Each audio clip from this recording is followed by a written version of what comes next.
Now, talk about the coaching, too, because that's the one thing they both have in common, too, is they have had some great coaches teaching them along the way. Yeah, absolutely. Corey, to me, is one of those guys that, I think is really well respected. You talk to Tim Bell, the former coach at Arweva.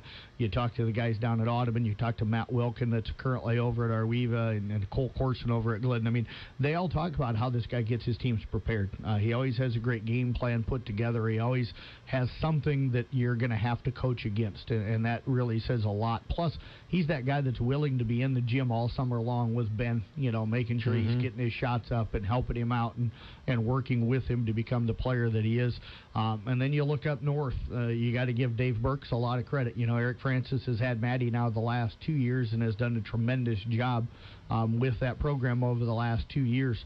But Dave had her early on and helped her with the little kids on and really kind of helped. And I have a feeling that her mom and dad were probably a part of that as well. I think she's been a competitive kid, and I think some of that started at home. I know another name that is in the background for Corey Meyer is Mitch Osborne from Harlan. They kind of both grew up around, I think, the Pomeroy area. Yeah, well, Corey played for him up at Palmer. Yeah, so, one of those guys that kind of learned from, the best on how to be able to play the game and how to be able to coach the game right.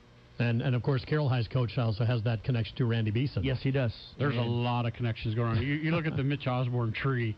It's growing. Yeah, it's scary how much influence he has out there right now. And he should. He's that good of a coach. It's, we're talking about a guy in our heart of our competitive area. I mean, they're you always seem to be a nemesis for Carroll and always in Kemper's conference. So, but man, one of the guys that knows how to do it, probably the best athletic director that we've seen in a long, long time as well. And I if I remember correctly, I think Mitch just became the fourth winningest coach in Iowa high school basketball history last week too. Yeah.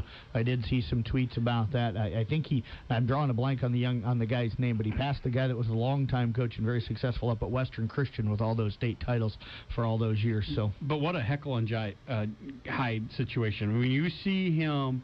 As a person, he's a great person, but boy, you get him on the court, he's competitive. He's going to tear your heart out. Mm-hmm. Yeah, you know that the road for any sport goes through Harlan. There's a reason. Yeah. You may love that, you may hate that, but that's simply the way it works in Western Iowa. Yeah, but super guy. Absolutely super guy. As a visiting radio station, you couldn't ask for anybody nicer. I mean, he was always taking care of you, asking if you need anything. Yeah. You go to a lot of the other schools, they basically ignore you and say, hey, I got a problem. They're like, so, can't deal with it. Yeah, he does that for the visiting team coming in as well. Yeah. I mean, he's just that good. And the thing is he's got to get his team ready to go, but yet he's there to meet you at the door and make sure that you got everything you need. Knows who you are and remembers everything. He's a great guy.